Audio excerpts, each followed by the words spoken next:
Hello and welcome to our YouTube channel exam student friends. हम आज आपके लिए 9 जुलाई के महत्वपूर्ण करंट अफेयर्स लेकर आए हुए हैं।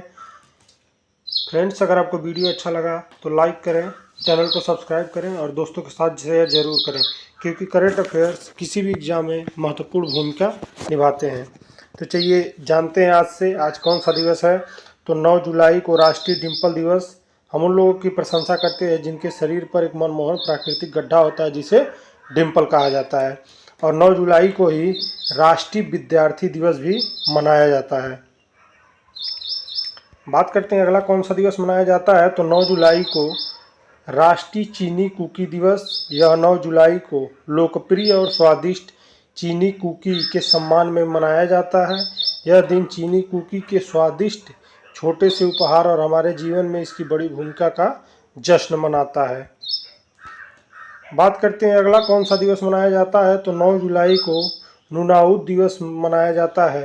नुनाउट दिवस कनाडा के नुनाउट क्षेत्र के निर्माण का उत्सव है। यह दिन इनुइट लोगों की समृद्ध सांस्कृतिक विरासत और योगदान का सम्मान करता है, जो नुनाउट को अपना घर कहते हैं। नुनाउट दिवस इनपुट जीवन शैली को संरक्षित और सुरक्षित रखने तथा कनाडा में स्वदेशी संस्कृतियों के प्रति समझ और सम्मान को बढ़ावा देने के लिए प्रयासों को याद दिलाता है। तो चलिए बात करते हैं आज के पहले क्वेश्चन की।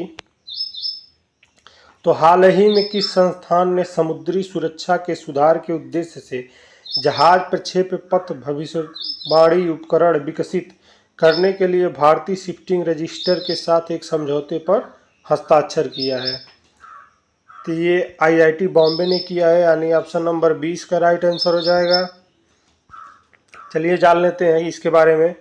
तो आईआईटी बॉम्बे और भारतीय नौवहन रजिस्टर ने समुद्री सुरक्षा में सुधार के लिए जहाज प्रक्षेप पथ भविष्यवाणी उपकरण विकसित करने के लिए साझेदारी की है। यह उपकरण अक्षम जहाज़ों पर ध्यान केंद्रित करता है, प्रारंभिक चेतावनी प्रदान करता है और बचाव कार्यों को सुविधाजनक बनाता है। आईआरएस की आपातकालीन प्रतिक्रिया प्रणाली के साथ एकीकृत इसका उद्देश्य बहते जहाज़ों का पता लगाकर और आसपास के जहाज़ों को फिर से मार्ग देकर प्रतिक्रिया समय को बढ़ाना है। आईआईटी का प्रोफेसर बेहरा और श्रीनेश राष्ट्रीय सुरक्षा लक्ष्यों को उद्योग अकादमी सहयोग के साथ इसे संरेखण पर जोड़ देते हैं।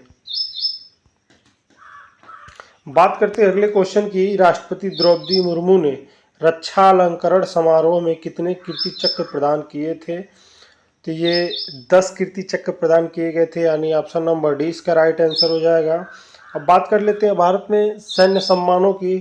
तो युद्ध के समय जो दिया जाता है सबसे बड़ा पदक परमवीर चक्र सर्वोच्च सम्मान है। उसके बाद शौर्य चक्र और वीर चक्र। शांति के दौरान दिया जाने वाला पदक है अशोक चक्र, कीर्ति चक्र और शौर्य चक्र। युद्ध या शांति के दौरान सेवा और पराक्रम पुरस्कार है सेना मेडल, नौसेना मेडल और वायुसेना मेडल। और युद्ध के दौरान विशिष्ट सेवा करने वालों को सर्वोत्तम युद्ध सेवा पदक, उत्तम युद्ध सेवा पदक और युद्ध सेवा पदक दिए जाते हैं। और शांति के दौरान के लिए, देश की सेवा के लिए तो परम विशिष्ट सेवा पदक, अति विशिष्ट सेवा पदक, विशिष्ट सेवा पदक दिए जाते हैं। और एक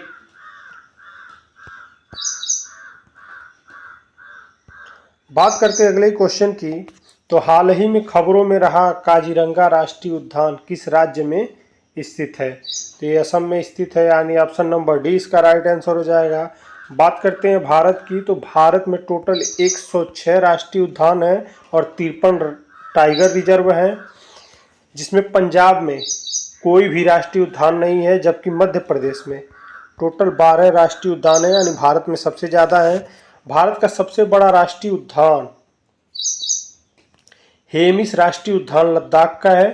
जबकि सबसे छोटा South Button Island National Park Andaman एवं निकोबार में स्थित है। अब जान लेते हैं ये क्यों सुर्खियों में रहा है। तो देखिए, काजीरंगा राष्ट्रीय उद्यान और टाइगर रिजर्व में 3 साल से अधिक समय में एक अकेली मादा घड़ियाल देखी जा रही है।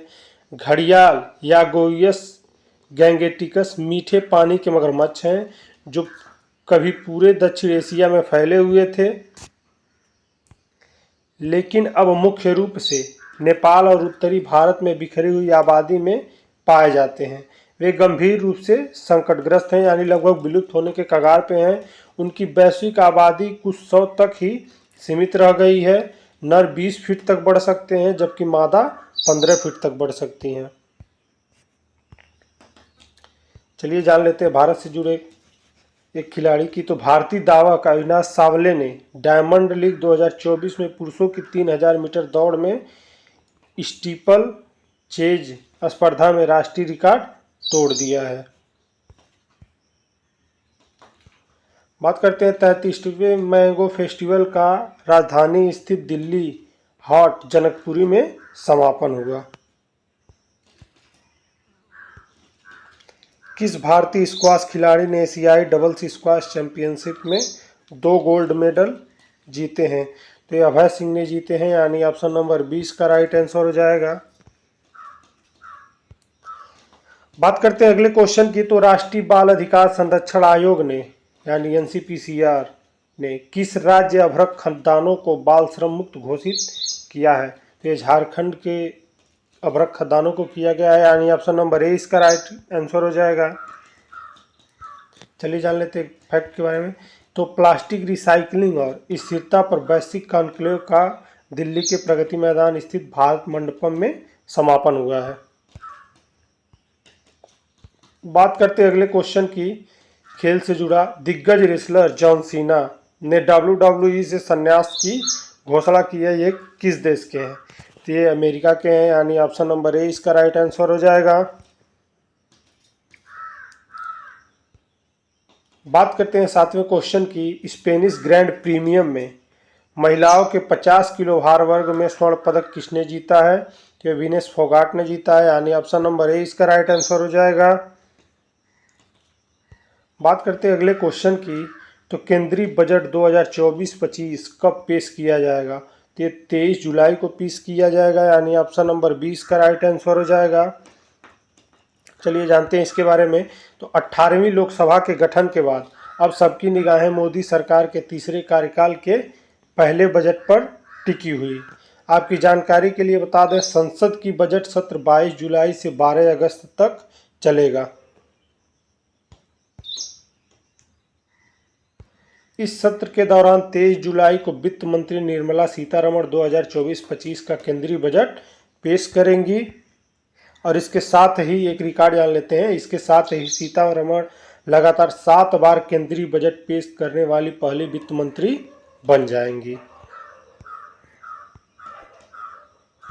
बात करते हैं अगले क्वेश्चन की। तो राष्ट्रपति द्रौपदी मुर्मू जी ने ऐतिहासिक उदयगिरी गुफा का दौरा किया है, या किस राज्य में स्थित है?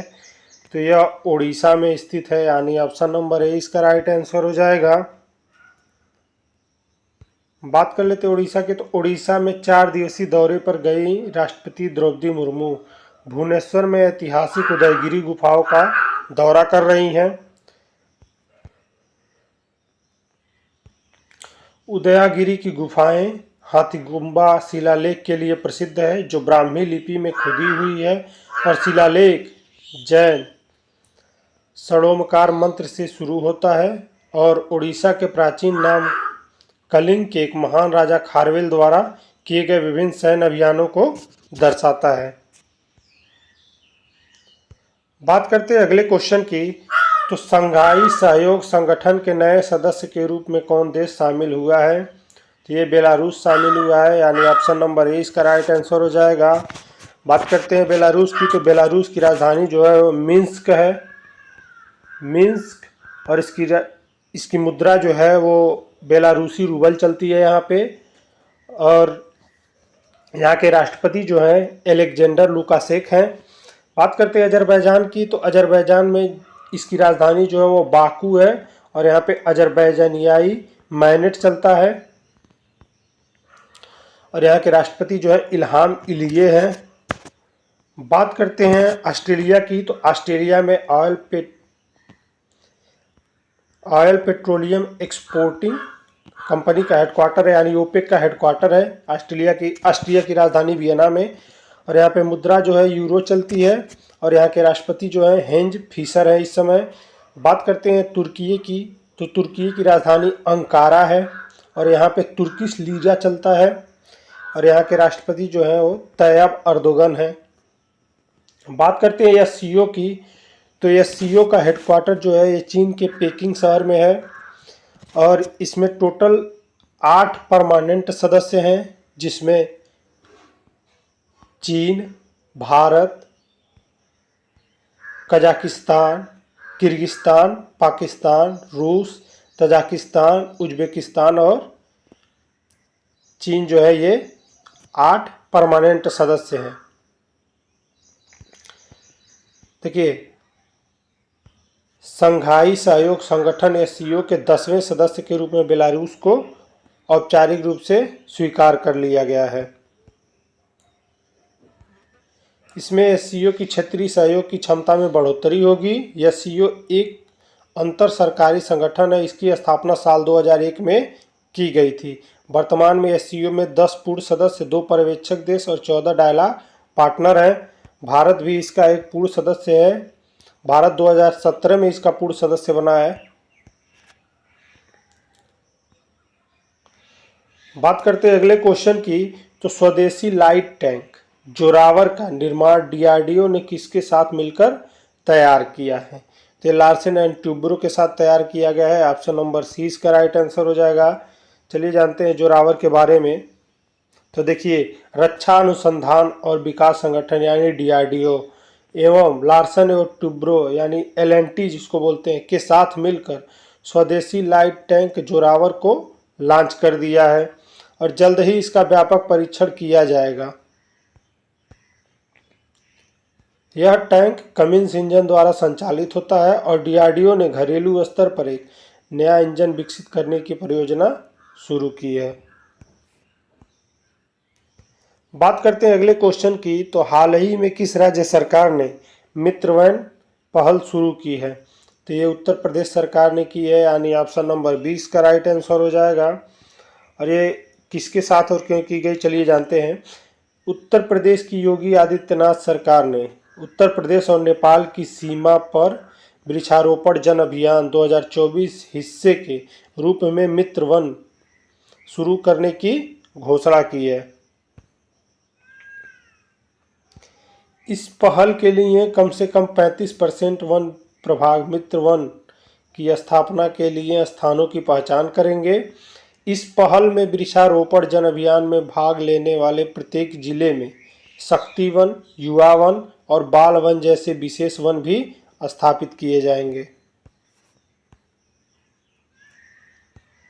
बात करते हैं अगले क्वेश्चन की, तो मसूद पेजेशिकियान को हाल ही में किस देश का राष्ट्रपति चुना गया है? तो ये ईरान के राष्ट्रपति चुने गए हैं, यानी ऑप्शन नंबर ए इसका राइट आंसर हो जाएगा।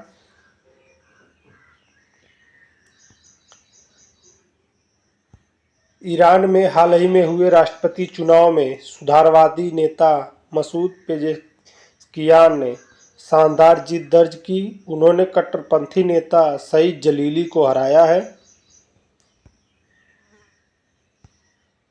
पेश की गई वोटों की गिनती में पेजेशिकियान को 16.3 मिलियन वोटों के साथ विजेता घोषित किया है, जबकि जलीली को 13.5 मिलियन वोट मिले।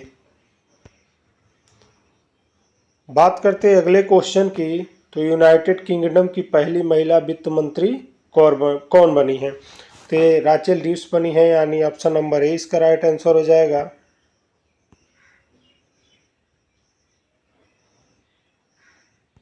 लेबर पार्टी की नई सरकार का गठन कर दिया गया है।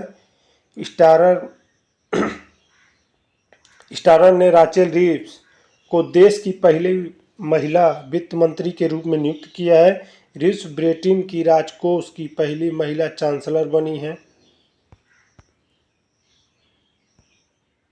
यूनाइटेड किंगडम के आम चुनाव में भारी जीत के बाद लेबर पार्टी सत्ता में लौट आई है। 14 सालों बाद लौटी है लेबर पार्टी। बात करते हैं अगले क्वेश्चन की, तो हाल ही खबरों में रहा कृष्णराजा सागर बांध किस राज्य में स्थित है? तो ये कर्नाटक में स्थित है, यानी ऑप्शन नंबर 20 का राइट आंसर हो जाएगा। कावेरी नदी पर कृष्णराज सागर जलाशय ने हाल ही में 100 फीट का आंकड़ा पार कर लिया है, जिसका अधिकतम स्तर अब 124.8 फीट है। कर्नाटक के मांड्या में स्थित गुरुत्वाकर्षण बांध का निर्माण 1911 से 1931 के बीच में किया गया था। महाराजा कृष्णराज वाडियार चतुर्थ के नाम पर और सर एम विश्वेश्वरैया द्वारा डिजाइन किए गए, यानी भारत के पहले civil engineer sir M Visvesvaraya. इस बांध का मुख्य उद्देश्य सिंचाई, पनबिजली और सूखे से बचाव के लिए किया गया है। जलाशय 130 वर्ग किलोमीटर में फैला हुआ है। फ्रेंड्स, अगर आपको वीडियो अच्छा लगा तो लाइक करें, चैनल को सब्सक्राइब करें और दोस्तों के साथ शेयर जरूर करें। हाँ, अगर वीडियो में कोई कमी हो या कुछ महत्वपूर्ण टॉपिक छूट जा रहे हो तो उनके बारे में ज़रूर बताएं।